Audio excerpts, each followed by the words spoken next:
A watchmaker is an artisan who makes and repairs watches. Since the majority of watches are now factory-made, most modern watchmakers only repair watches. However, originally they were master craftsmen who built watches, including all the parts, by hand. Modern watchmakers, when required to repair older watches, for which replacement parts may not be available, must have fabrication skills, and can typically manufacture replacements for many of the parts found in a watch. The term clockmaker refers to an equivalent occupation specializing in clocks. Most practicing professional watchmakers service current or recent production watches.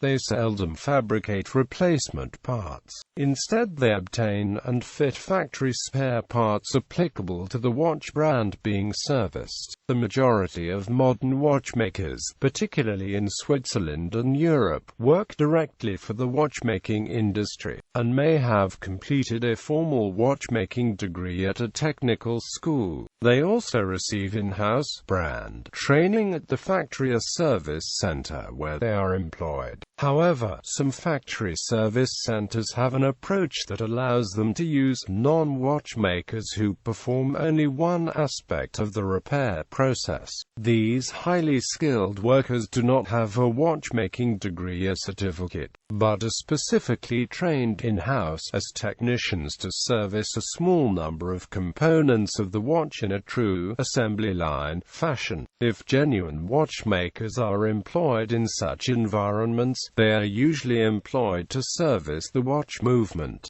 Due to factory, genuine spare parts restrictions, an increasing minority of watchmakers in the USA are independent, meaning that they choose not to work directly for industry or at a factory service center. One major Swiss watch brand now pre-qualifies independent watchmakers before they provide them with spare parts. This qualification may include, but is not limited to, holding a modern training certificate from one of several reputable schools, having a workshop environment that meets Rolex's standards for cleanliness, using modern equipment, and being a member of the American Watchmakers Clockmakers Institute.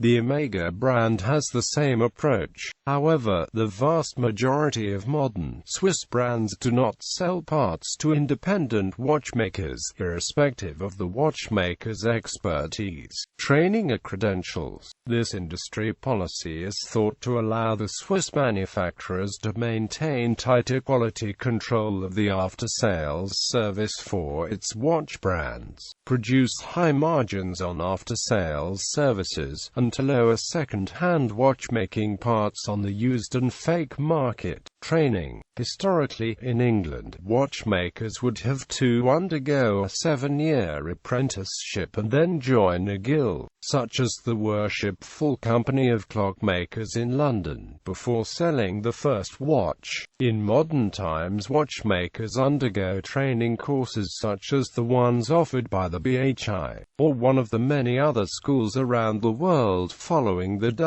WOSDEP-style curriculum. Some USA watchmaking schools of horology will teach not only the WOSDEP style including the ETA range of movements but also focus on the older watches that a modern watchmaker will encounter on a daily basis. In Denmark, the apprenticeship lasts 4 years, with 6 terms at the Danish School of Watchmaking in Ringsted. The education covers both clocks and watches, as a watchmaker in Denmark also is a clockmaker. In France, one can find 3 diplomas. The lowest is the FR, Certificat d'aptitude professionnelle en FR horlogerie, then the FR, Brevet des métiers d'BMA horlogerie for another 2 years course, and optionally, the FR Diplôme des métiers d'DMA horlogerie. watchmaker as metaphor. William Paley and others used the watchmaker in his famous analogy to infer the existence of God.